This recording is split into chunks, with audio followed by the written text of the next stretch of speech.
So the reproductive system. Key function of the reproductive system is to make a baby, to reproduce. So when we talk about the reproductive system and all the parts of the reproductive system, they're designed to make and nurture a new human being. So we assign other characteristics to it based on sexuality and things like that. But when we look at the physiological functioning of the reproductive system, it's solely to make sure that sperm and egg unite. So we'll talk about some of the factors that change throughout the cycle that promote that union of sperm and egg. So we talked about already how sperm and egg are made. We talked about that in lab, so I'm not going to revisit that a whole lot in lecture again. Just remember, it's by what process that sperm and egg are made. What do we call that process? Starting with 2N, then N. Say it again.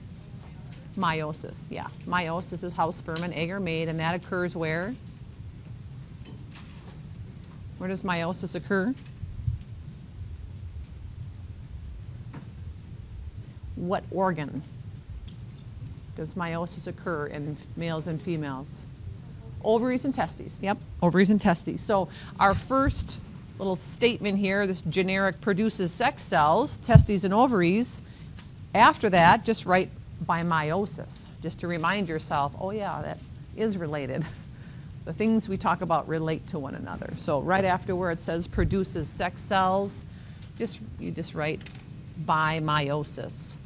And this is kind of ugly, my little handwriting. I don't have a screen that I can write on. M-E-I-O-S-I-S. That's ugly, but anyway. So it secretes the steroid sex hormones, which are testosterone. We call those androgens because there's male-like hormones that females produce in their adrenal cortex. And then estrogens and progesterone. And males have these in other parts of their body as well. We know that fat cells secrete estrogen. Thank you.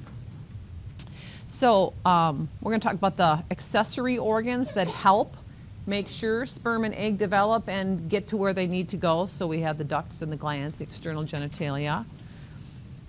And some of the hormones outside of estrogen and progesterone are some of those hormones that kick in the puberty process. And a big one of those is GnRH, which is gonadotropin releasing hormone from the hypothalamus.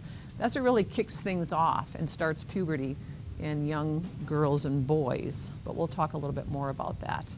So we need the sex hormones for the growth and development of organs related to male or female characteristics. Estrogen is the key player in making females female, and testosterone is what makes males males. So let's start with the male system. When I was in high school, my advanced biology teacher said, boys are fancy on the outside and girls are fancy on the inside.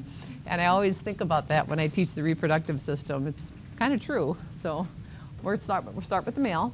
Looking at the duct system. Now remember, these are ducts, so there are secretions that pass through them to a local area, right? It's not like it's not the bloodstream. These aren't endocrine glands. These are accessory organs with ducts that carry their secretions to a specific area.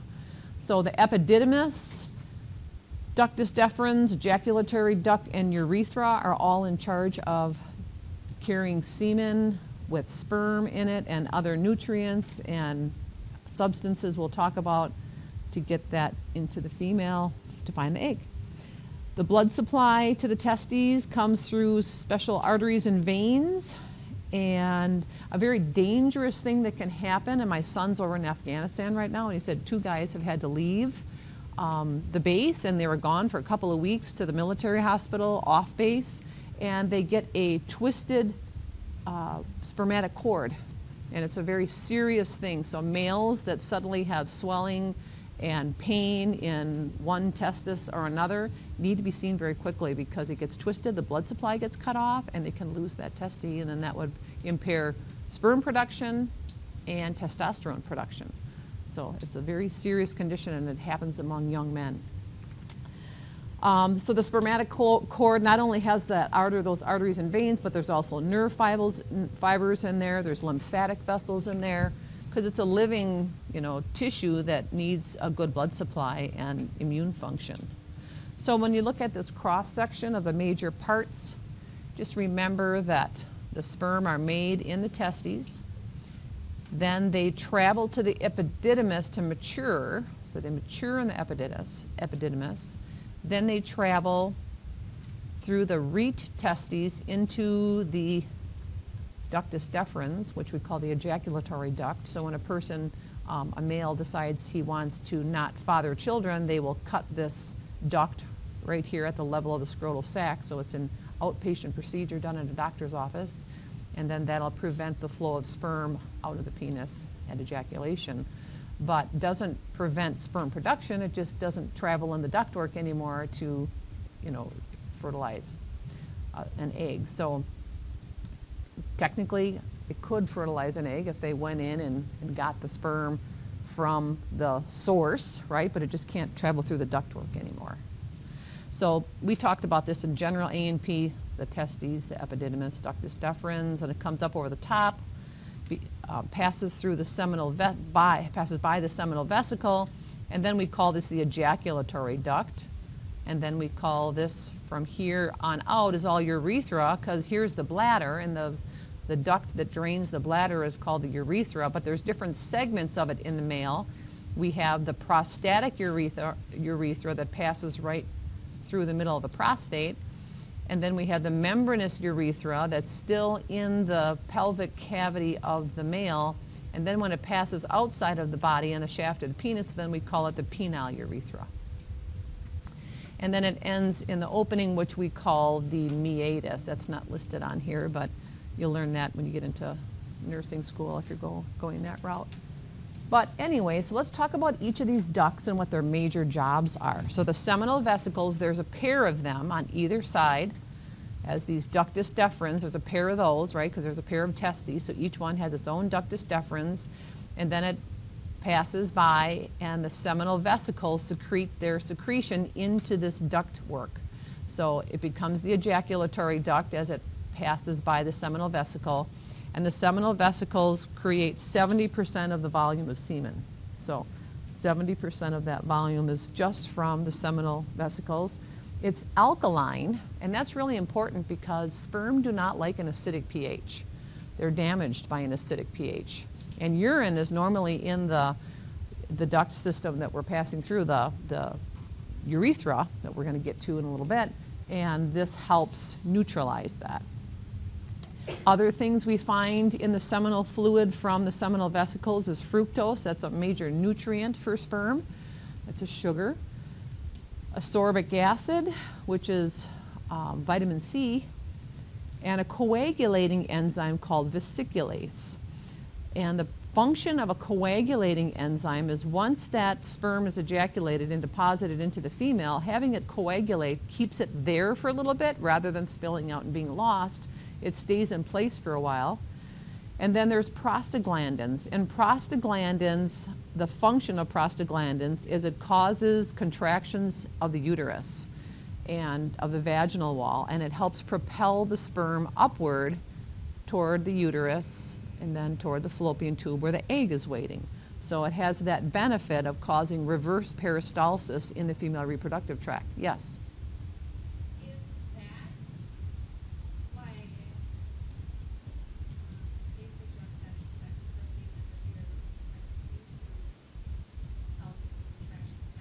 Yes, exactly. They say it helps boost baby, coming along, irritates the uterine lining by having intercourse closer to the due date. Yep. And it's another reason they go in and what they do is strip the membranes when they reach the fingers up and mess up the mucus plug that covers the cervix. But research has shown the only thing it does is make the woman uncomfortable, cause a lot of cramping, and it doesn't really speed delivery. So they're actually trying to get away from that. It's not necessarily doing a good thing for people. It did? Oh, really? Really? Oh, well, worked for you then. Yeah. According to the research in large numbers, but this is the midwife group. I always went to the midwives, and they try to be more holistic and not, but that's not really a big medical intervention either. But first. You were? It didn't work. Yeah, yeah. So, but it's good that you worked for a majority of yours. Yeah, that's great. So the prostaglandins during intercourse actually contribute to the female orgasm. It actually sends a pleasurable feeling on the non-pregnant female. So it has the benefit of that. And the benefit of that is, I'm going to shut the door. As people walk by, what are they talking about in there? Where else are you going to talk about this, right? You're not going to talk about this with your doctor necessarily. He's not going to want to talk about it. So let's talk about it in a respectful way, of course. Okay, so the prostaglandins create this reverse peristalsis in the vaginal and uterine environment, which creates a pleasurable feeling in the female, which leads to orgasm, which leads to secretions and more fluidity of the fluids in the vaginal canal. Well, that's a benefit for making sure sperm find the egg, because remember, that's the whole goal here.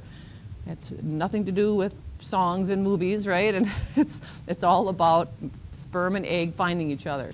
So that promotes a moist environment for the sperm to find the egg. So, because in the different parts of the female cycle, the vaginal environment changes in acidity and fluidity of the fluid, and we'll talk a little bit more about that.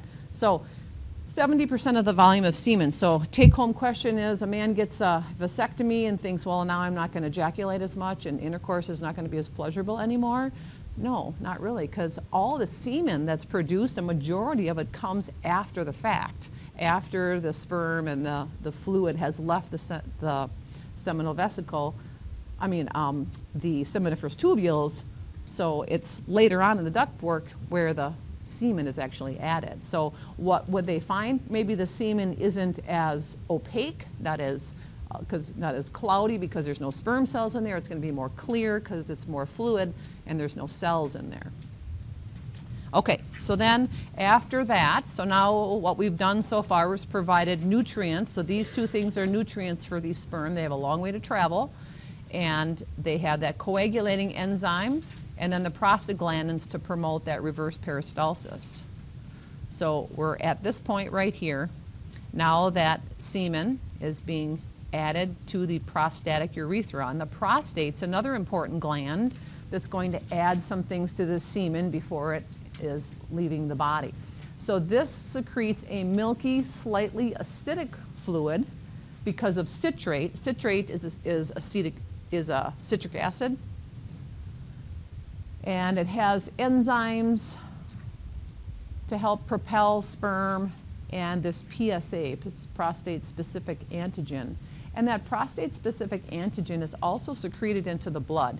And this is when a male has prostate cancer, they can determine that by having elevated PSA levels. And if it's, cancer that is growing and, a threat to the person's overall health and lifespan, they'll remove the prostate. And then how do they know they were successful in removing the prostate?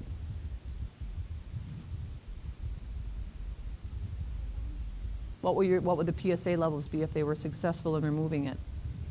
0, yeah, and that's what people look for. And then they know they're cancer-free, prostate is gone, all is right with the world. Not really, because just like in women, when you remove all the female parts of women, sometimes they have issues with urinary incontinence because the bladder and all that is supported by those female reproductive parts. But if we look in the male, here's the bladder, here's the prostate. It's kind of like an upside down pear underneath the bladder. So now so if my hand is the bladder and my middle finger is the prostatic urethra, and I put my fingers around the middle finger there, that's the prostate. So the prostate gives that some integrity. So when you remove it, you've got this prostatic urethra that has no support from the prostate. So what do you think the issue is with that if the prostate is removed?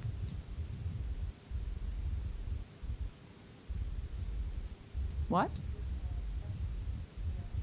Yeah, so then what is their problem? What is the male's problem that's had his incontinence? Yeah, they feel the urge to go and they have to rush to the toilet, right? Because there's not and there's not as much integrity to that urethra.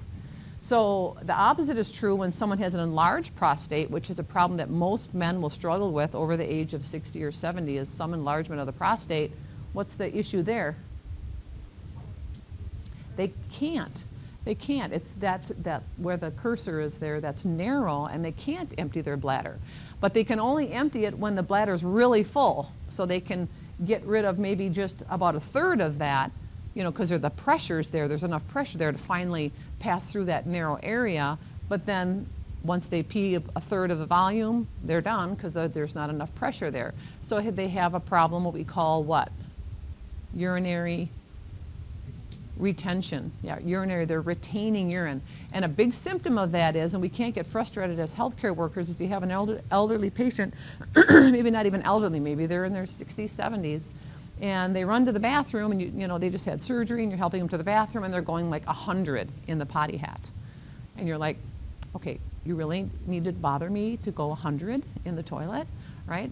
But the reality is they have a lot more in there, but they can only get rid of 100 at a time. So what should we do as healthcare workers to assess that situation? What do we have at our fingertips? Bladder scanners. And it's just a little ultrasound wand that we put a little jelly over the lower abdomen and, you know, wave that, not wave, but rub that wand over the top, and it tells us how much urine is still in there. And there's orders from doctors, usually that it's if it's over 300 to 400, that we would straight cath that individual. We don't want to give everybody a catheter because that sets you up for urinary tract infections. So straight cath, where you go in with a tube and you take it out once you get the urine out. And there's some men that have to do that every day, all day. They can't urinate on their own at all. The nerves that control urination are not functional anymore. We call it a neurogenic bladder, and they have to straight cath all the time. So is it difficult to catheterize someone with an enlarged prostate? It definitely is. We have a special tip that we use that's narrower on the tip to get through that area, but it is painful. So that's the prostate. So let's see. The bulbourethral glands. These are very small, pea-sized glands at the base of the prostate. So if we go back and look here, these little glands right here at the base of the prostate, there's a pair of those. And if you look at the side view, they're right here. Maybe you remember this from general A&P. So these are small glands. Their role is to secrete a thick, clear mucus that helps to neutralize any acidic urine that may have been in that urethra prior to the semen coming through now during ejaculation. So normally urine is acidic, and the male reproductive tract shares the same tract with the urinary system. So this kind of neutralizes the urine. So this will actually be released prior to ejaculation of semen and sperm.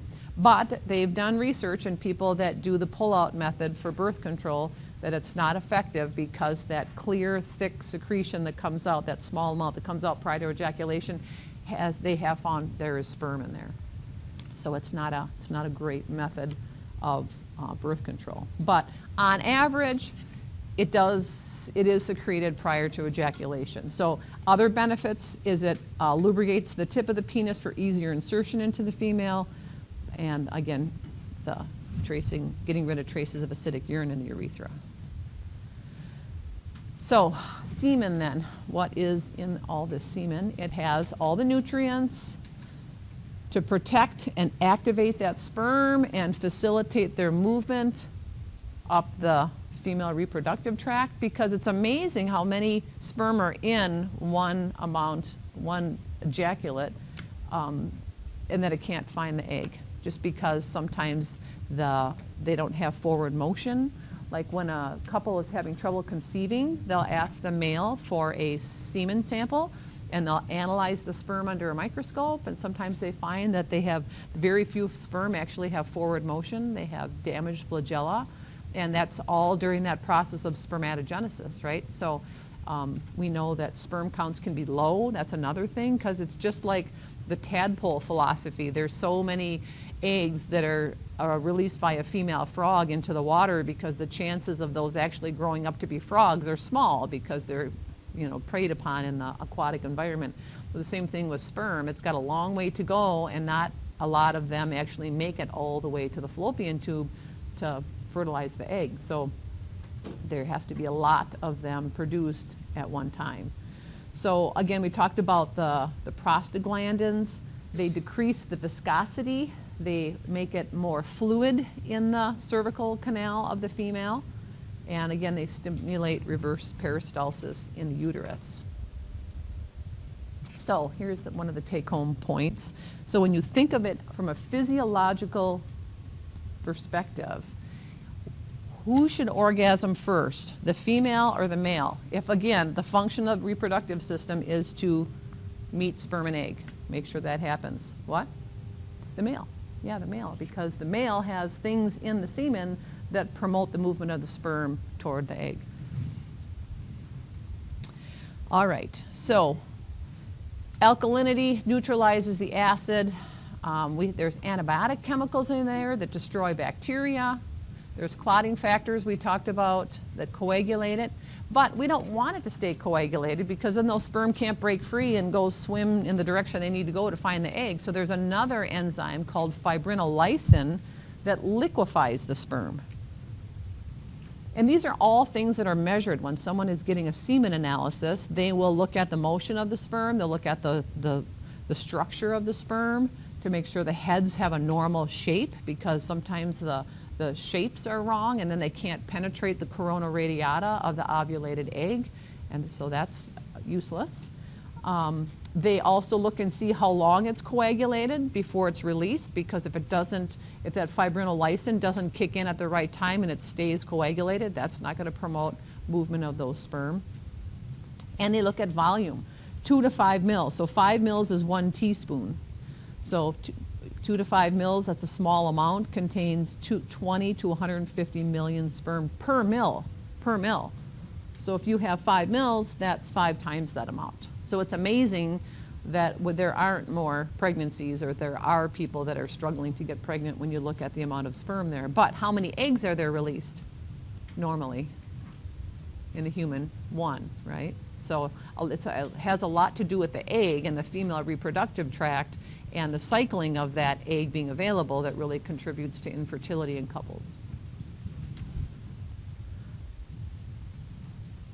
So we have these cells, and now we're going to go into the male, into the testes. We talked about the seminiferous tubules, but the seminiferous tubules, the walls of them are made up of these large supporting cells that are called Sertoli cells. And the cells that are undergoing meiosis to make sperm are actually embedded between these large Sertoli cells. So I'll show you a picture. So here, first of all, this is just seminiferous tubules. So we have, here's where the sperm are first made. This is where meiosis occurs. And then they travel, there's a little bridge between the seminiferous tubule and the epididymis, which is called the rete testis. So it's this network of tubules here in between the seminiferous tubule and the epididymis is the rete testis, and then it's going to enter in the ductus deferens. So let's zero in. So here's the wall of the seminiferous tubule. We looked at this in lab, but we didn't talk about what this orange thing is. This large orange structure is actually a cell, and here's the nucleus of this cell. And embedded between these cells are the cells that are undergoing meiosis to make sperm. So this large orange structure is a Sertoli cell that supports and nourishes these cells as they're going through the different stages of meiosis. So here's the nearby cell. And what keeps them together, what holds these two Sertoli cells together, are these tight junctions.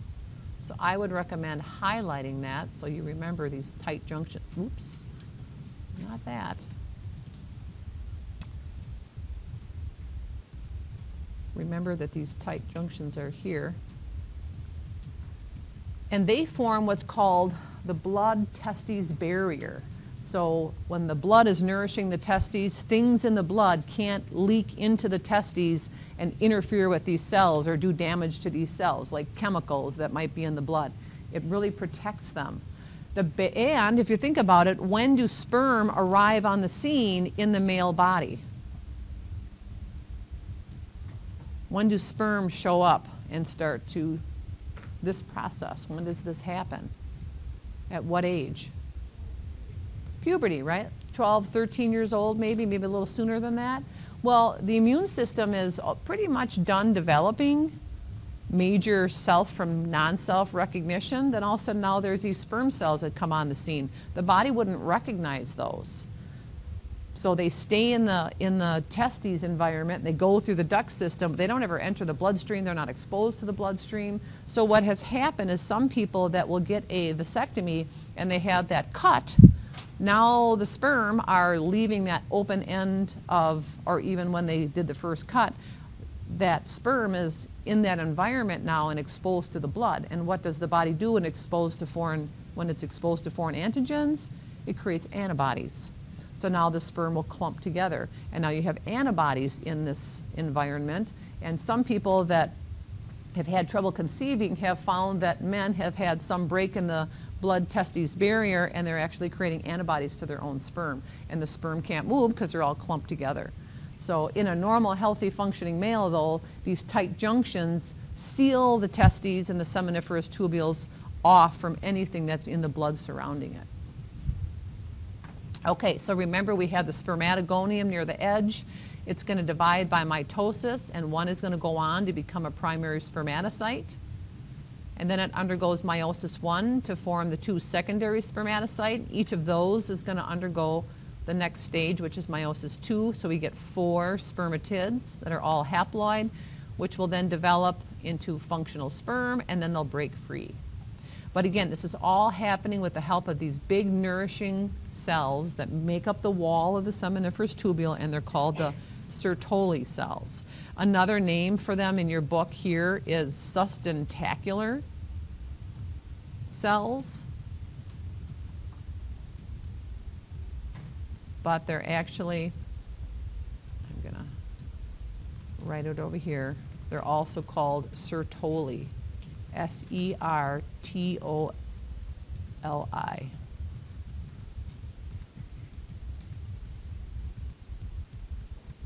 This allows me to keep it on the notes.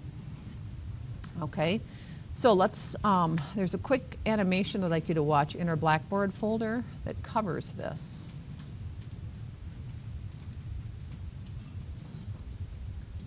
So here's just this process of meiosis starting out here with our first cell that's undergone mitosis. One's going to stay, one gets to come down and participate in meiosis. So we have our primary spermatocyte starting off meiosis. Meiosis 1 is the chromosome reduction process. So chromosome number is reduced from 46 down to 23 apiece, and then each of those is going to divide, so you have all these sperm. So there's lots of cells. This is going on throughout life. It's influenced by testosterone.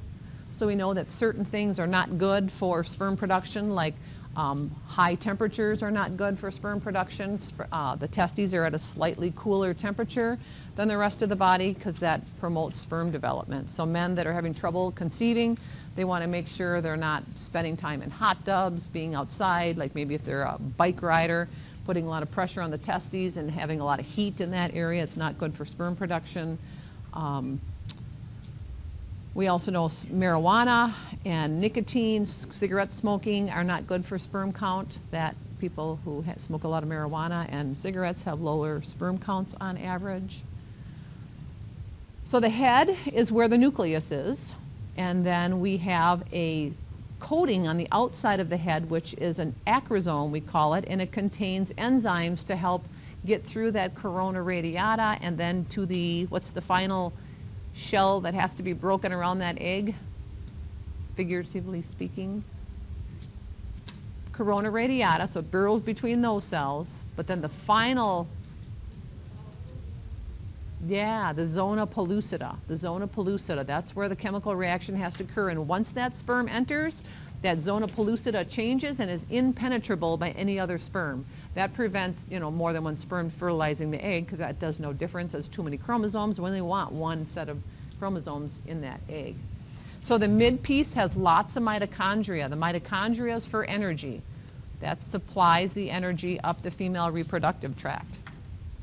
So we've got the acrosome on the head, got the mitochondria, and then the tail is just that flagellum to propel it. So that doesn't enter into the egg, the flagellum, just the nucleus fuses. The flagellum doesn't even enter, it just breaks off and is no longer needed. So in between, remember, in between the seminiferous tubules are these, what are they called? What do you call those cells in between the seminiferous tubules? Sertoli are the walls of the seminiferous tubule with the cells of sperm metagenesis embedded. Interstitial, yeah, interstitial. Think of inter between, right? So interstitial cells are between the walls of the seminiferous tubule. They're making testosterone. It's a steroid hormone. All steroid hormones have cholesterol as their foundational structural unit. And they're transformed into different chemicals depending on where it is in the body. But testosterone is what makes males have those male characteristics. But testosterone is secreted throughout life. Boys have testosterone secretion, 8-year-old boys, 5-year-old boys, and you can sometimes see the influence of these hormones when you look at behavior on average of boys versus girls, right? Girls tend to be nurturers. Now there's exceptions, of course, but girls tend to be nurturers. I remember when my first child was born, she was a daughter, and I bought her a doll, and she carried it everywhere, and the special stuffed animal, she carried it everywhere, and then I had my son, and I gave him this special little cute teddy bear, and he just threw it down. I'm like, oh, you know, how come you don't like your little stuffed animal? He just, and then I said, no guns in our house. I'm not going to have any guns. I'm not going to let my son have guns. He would take a spoon and go, psh, psh, psh, psh, psh. And like, where do they learn this? So there's certain things that are genetic, and how, if you even look at how young boys interact on the playground versus the girls, or some of you have younger siblings, or even yourselves, you can tell the difference in how you act, you know, the male brain, the female brain. There are definitely, you know, differences influenced by testosterone. And you definitely see it in the animal world. How many people want bulls hanging around on their, or unneutered male dogs in their homes? They have some bad behavior, don't they? I'm not saying that for humans, but I'm saying, you know, we know that there's testosterone influences on behavior. So, and there are people that actually try to enhance their testosterone. You know, they talk about on TV to take this ultimate male or whatever it's called. I forget the commercial. What is it called? Oh, anyway, they end up having anger issues, anger and stress problems because of high levels of testosterone. So, you know, it does play a role in aggression, testosterone does.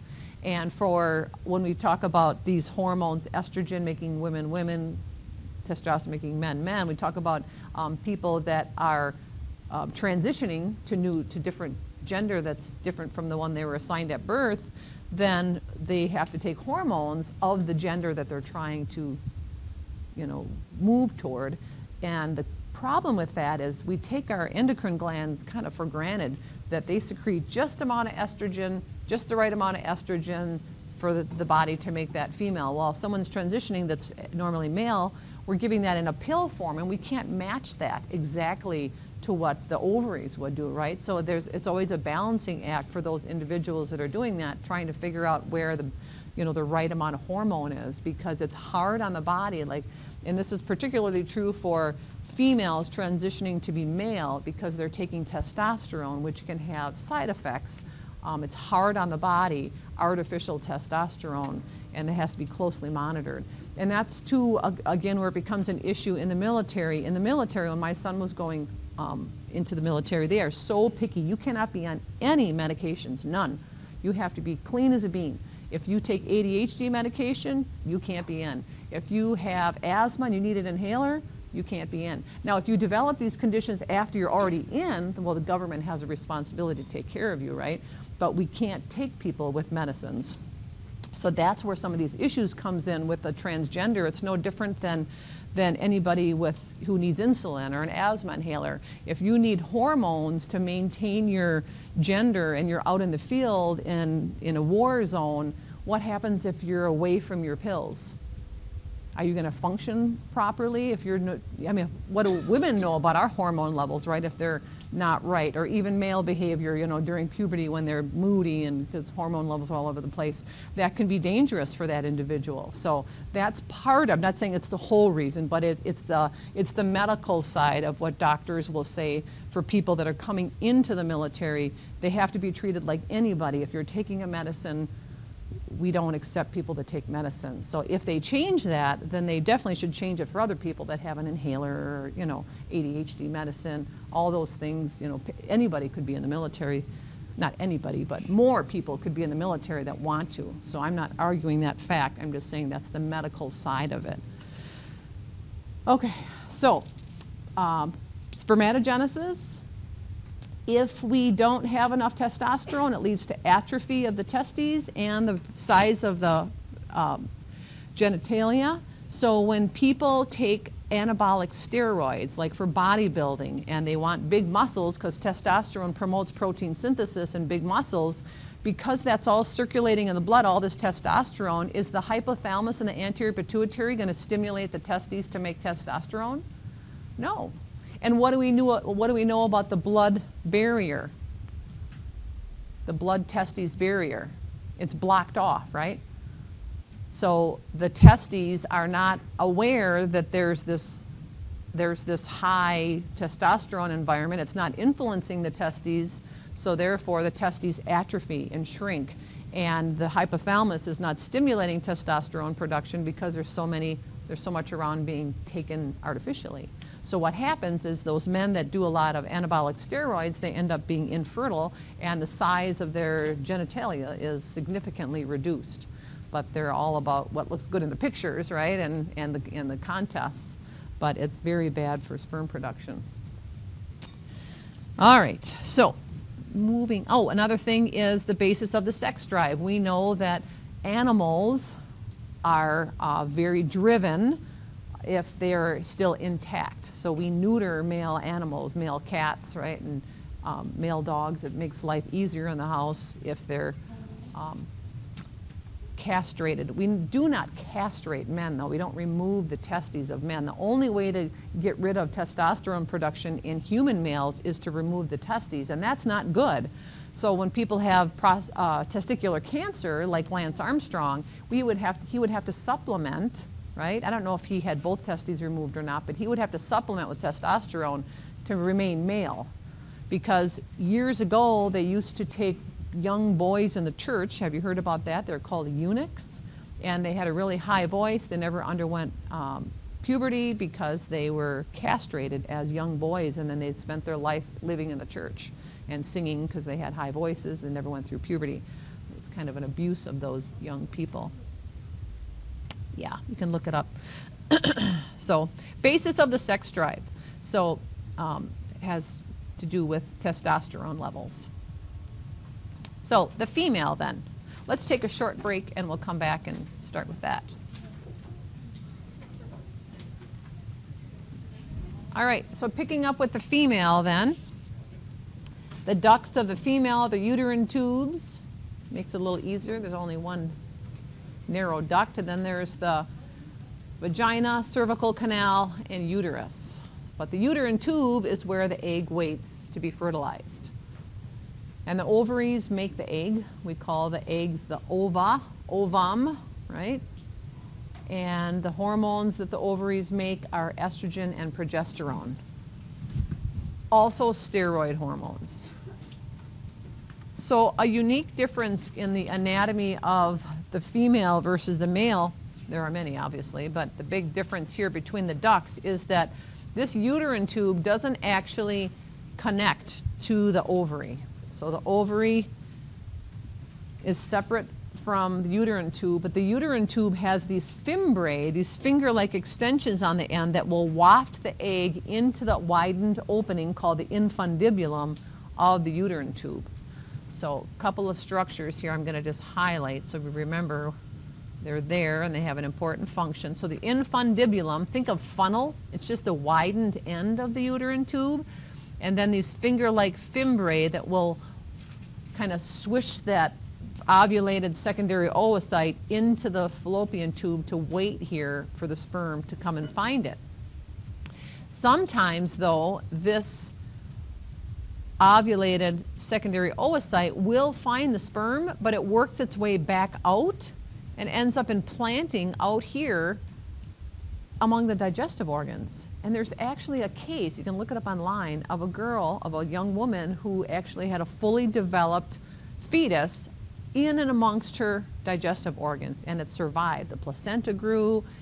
It's a medical mystery on how that happened. And obviously she couldn't deliver it because it was stuck outside the reproductive tract, so they had to go in and remove it, and the baby lived. It was just totally a mystery of how that was possible. But other times, sometimes, an unfortunate thing happens to some women, and certain types of birth control increase this risk. I'm not sure which ones, I forget. But the sperm and egg will meet here, and instead of that specialized cluster of cells then coming down and implanting in the uterus, it stays in the uterine tube and causes extreme pain, bleeding, and destruction of the uterine tube. It's called an ectopic pregnancy. Anytime the sperm and egg implant somewhere other than the uterus, we call that an ectopic pregnancy. Ectopic means like not where it's supposed to be. So you'll hear that word, you know, when we talk about heart rhythms. People have funny heart rhythms that are outside of the heart pathway for the conduction pathway. We call that an ectopic focus. But anyway, so when a woman who is sexually active, of reproductive age, comes in with severe abdominal pain, that's one of the first things they're going to do is the doctor is going to ask for a pregnancy test to make sure it's not an ectopic pregnancy, because it does happen.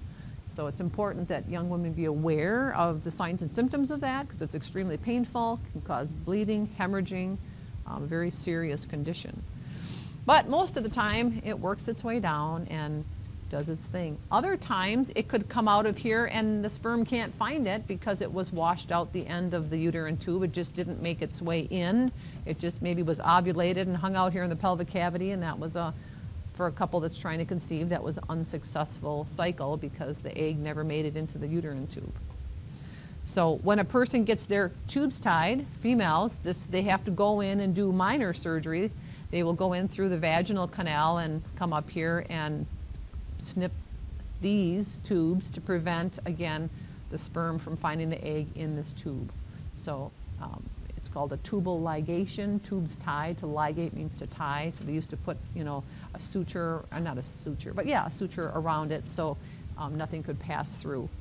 But it's more common nowadays for men to get a vasectomy because it's a little less invasive. Some women will get their tubes tied after they have their last child. That's sometimes a good time to do that because the doctor's in there already delivering the baby, and then they can just tie the tubes after. So that's a common thing that some women choose to do.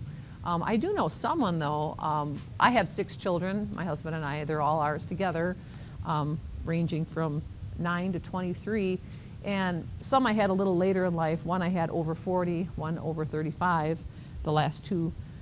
But women will come up to me, like, you know, people that I know, and like, oh, you're having another baby. Oh my gosh, I can't believe it. You know, that you have so many kids. You know, I wanted more kids, but you know, we just got overwhelmed, and my husband got a vasectomy, so that's just what it is now.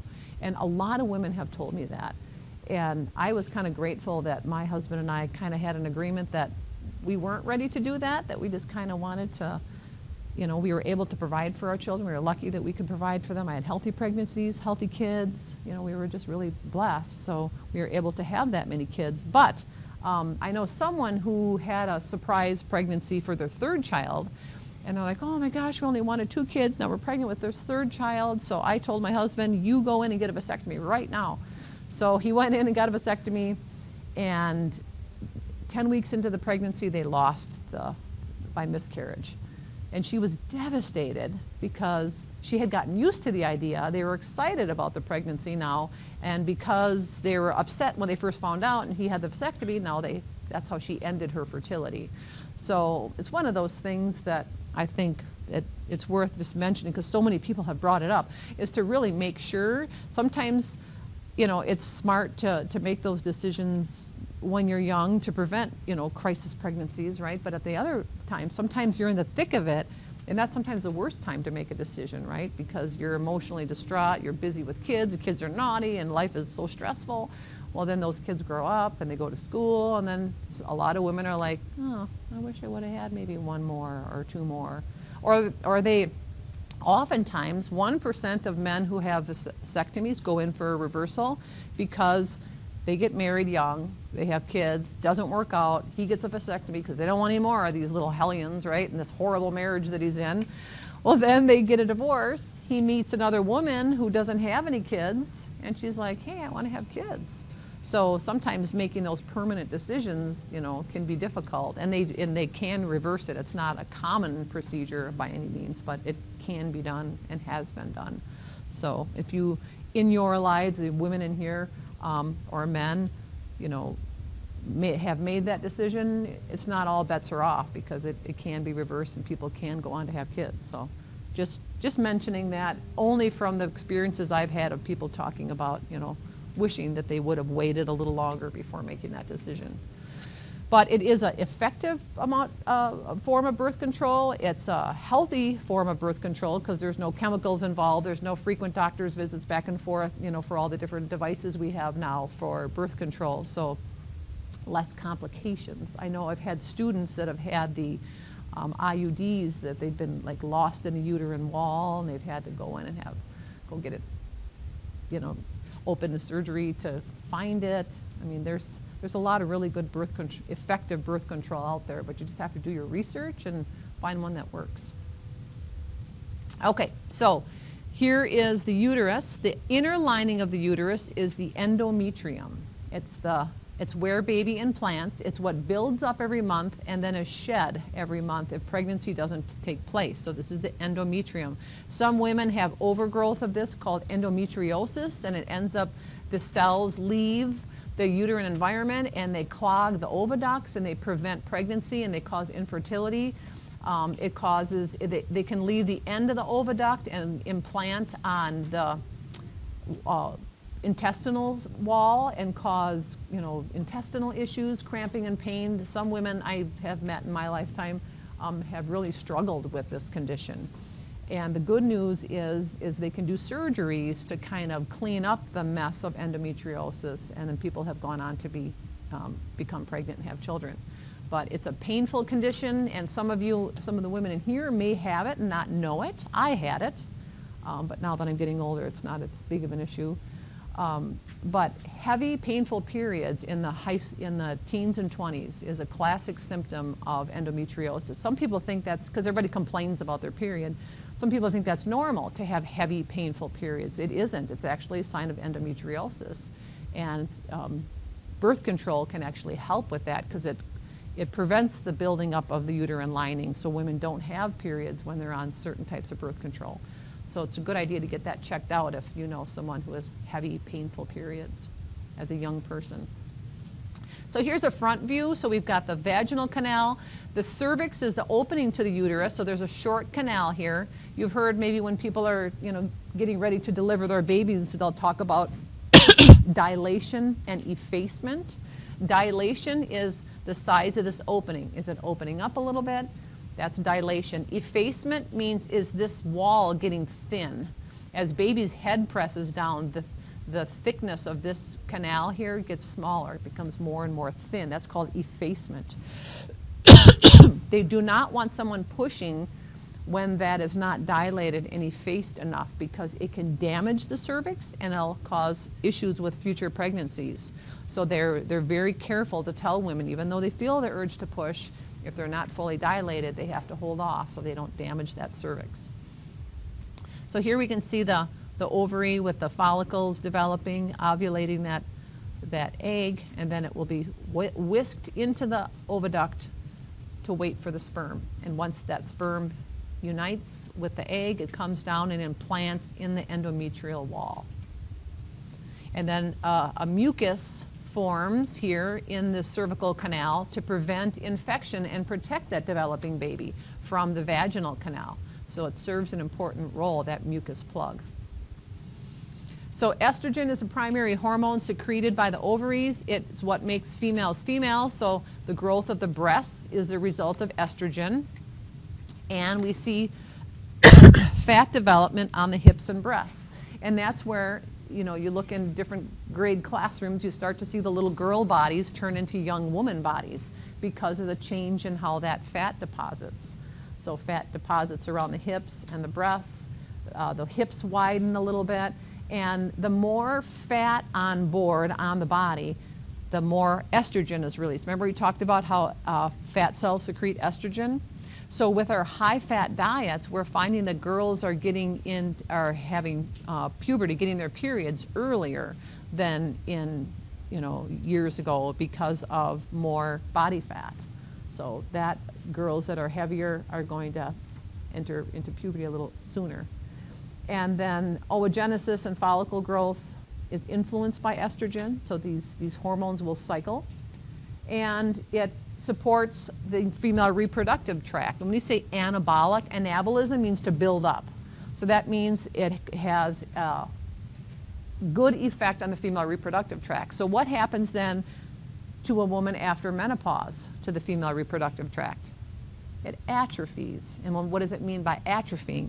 It means that this wall gets thinner and drier. So if you're talking about intercourse for people in menopause, they have to use lubricants and things like that to make intercourse more comfortable. But the take-home message for healthcare workers, what happens when an elderly woman is raped? She can actually bleed to death. It's extreme trauma and this does happen. People are, it's a violent, crime that people rape. And so if a person is in post-menopausal and this is atrophied, like a widow that lives in an apartment in downtown Chicago, gets her apartment broken into, she's raped, that can cause bleeding and death because of that atrophied reproductive tract. But there's things that they do for women now, because women are living so much longer and getting remarried and having sexual relationships. They have creams and lubricants and all different things that women can take. Progesterone cream that they actually rub on the skin, and it absorbs into the body to kind of nurture and develop some of these characteristics that are lost with menopause. So moving on then, there's a rapid short-lived growth spurt at puberty with the influence of estrogen. When estrogen levels really increase, that's when that GnRH hormone is released from the hypothalamus, which causes FSH and LH to be released from the anterior pituitary, which stimulates the ovaries and testes to really boost their hormone secretions. And that's where we see this growth occurring. But for girls, it's rapid. So once puberty sets in, they grow really quick and then they're done growing. So girls are done growing by about 18. And this growth spurt can happen at different times, depends on the individual. But in general, girls are done growing by 18, where guys keep growing till age 21. But their growth is longer. So go into a typical 6th and 7th grade classroom. Who's taller? The girls are. The girls are, because it's rapid. It kicks in and they rapidly grow and then they're done. The boys, they're growing, but it's not as rapid. And sometimes you see it in certain classrooms when kids' growth spurts are, right? Like my boys tend to have, except for Ryan, the one that's in Afghanistan, he grew really fast. He grew taller than his brother, who was 2 years older. But my other boys were kind of shorter. They didn't really hit until almost 10th grade. Did they get to they're closer to their adult height. So some kids, like my one son, he is very small, and he loves basketball, but because of his very small height, he gets overlooked because people don't see him as a basketball player. And it's really a bummer because he loves basketball and he's a really good player. But without that height, it's one of those things. So short-lived, rapid growth due to that estrogen. And it helps lower blood cholesterol. And it promotes good cholesterol. HDL is your good cholesterol, and it facilitates calcium uptake. So estrogen helps prevent heart attacks, because if we have too high a cholesterol, that causes clots and heart attack and stroke. And it facilitates calcium uptake, so it keeps our bones strong. So what does that tell you about menopause then, if we don't have estrogen floating around? Bones are weak, so you see osteoporosis and high cholesterol. And high cholesterol means higher risk for heart attack and stroke. So women that are in menopause really need to take care of themselves and make sure that they're getting exercise, weight-bearing activity for the calcium uptake, and watching what they eat and not having fatty foods that are high in cholesterol. So progesterone is the other hormone secreted by the ovaries, and that helps regulate the menstrual cycle. It also plays a role, an important role in pregnancy. It helps prepare the breasts to make milk at the end of pregnancy after baby's born, and it inhibits uterine contractions. Estrogen makes the uterus irritable. Progesterone quiets the uterus. So if a person has low progesterone during pregnancy, that's dangerous for that pregnancy, and that does happen sometimes. Some women have multiple miscarriages simply because they have low progesterone. And a doctor can fix that very easily in early pregnancy by supplementing the woman with progesterone and preventing, miscarriages. So it's really something to ask about. If you know someone or yourself or whatever has trouble with conception or early losses, have a progesterone level checked, and that can sometimes be an easy fix. Okay, so this is the ovary. We've seen this in lab, nothing new here. Remember, we have these small developing cells, and then the follicle gets bigger and bigger until it bursts and releases that egg with the corona, a couple of the follicle cells around it, and the zona pellucida, that white ring around it. And then this becomes a corpus luteum that secretes hormones. And it supports pregnancy if it's, intact and fertilization occurred. If fertilization doesn't occur, what does that become then? The corpus albicans. Albino means white. So that will atrophy, and then the whole process starts over again. So all these eggs in the ovary, remember, were there prior to birth. Women, all that meiosis going on in the ovaries happens during fetal development of that female. So some of those will grow and secrete estrogen during childhood. This is on the next slide here. And remember, when these cells split, they make a polar body. So you have your first split of meiosis 1, you have a secondary oocyte and a polar body. Then after meiosis 2, this one will split and make a polar body and an ovum, and then the polar body might split to make 2 new polar bodies. So you still have the 4 cells at the end of meiosis, except for 3 are useless polar bodies. They don't have enough genetic material, they don't have enough organelles or cytoplasm. We have just this one ovum that is only called an ovum if the sperm penetrates it and it finishes metaphase 2. So, moving on to the slide. So the ovaries are producing a little bit of estrogen, and that inhibits that GnRH, but then as puberty gets closer, GnRH is released, stimulates the anterior pituitary to release FSH and LH, and now we really have a lot more estrogen secretion.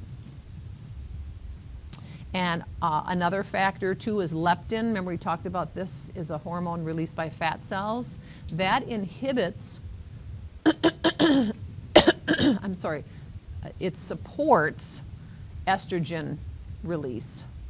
So leptin, the more adipose tissue a person has, the higher the leptin levels originally, initially. That's going to inhibit estrogen. It's going to decrease estrogen inhibition. Basically, it's going to elevate estrogen. And that's why we see girls that have more body fat, they enter into puberty a little sooner.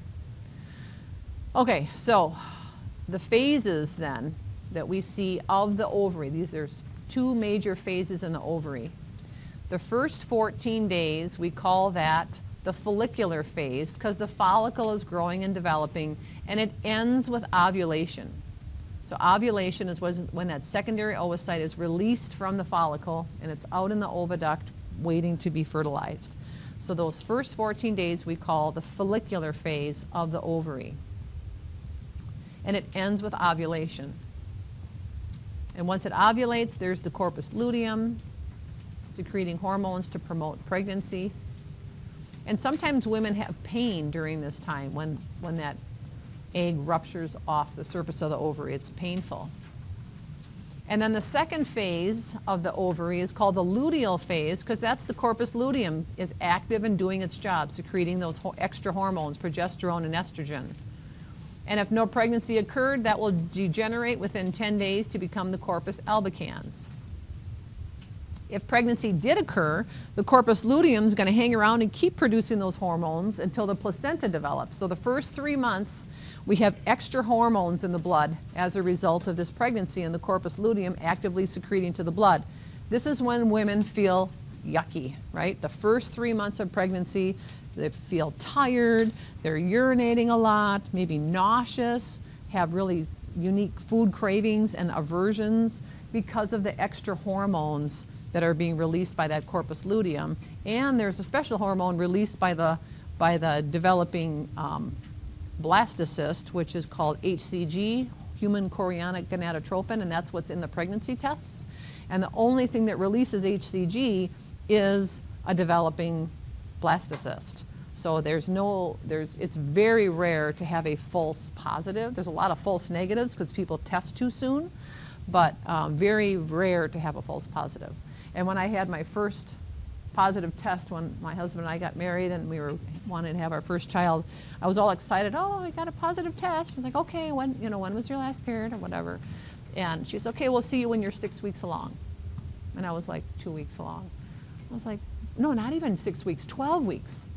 I was like, 12 weeks? You don't want to see me, verify this pregnancy? I'm like, no, you had a positive test. You can assume you're pregnant. I'm like, oh. And then I realized, why do you think that is? Why do you think they don't want to see you until a woman is like 8 to 12 weeks along? Unless she's high risk and it's been a real issue, then they'll want to see him sooner. But I was 26 years old. They didn't really care.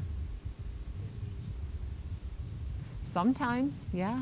People lose their first baby. Do you want to do all this intake and do all the paperwork and everything for a pregnancy that may not make it? It's sad, but it is the truth. So they don't really want to see people until they know that pregnancy is well established. Unless a person is high risk, then they would want to see. So we'll stop at this point and we'll pick up in the next video.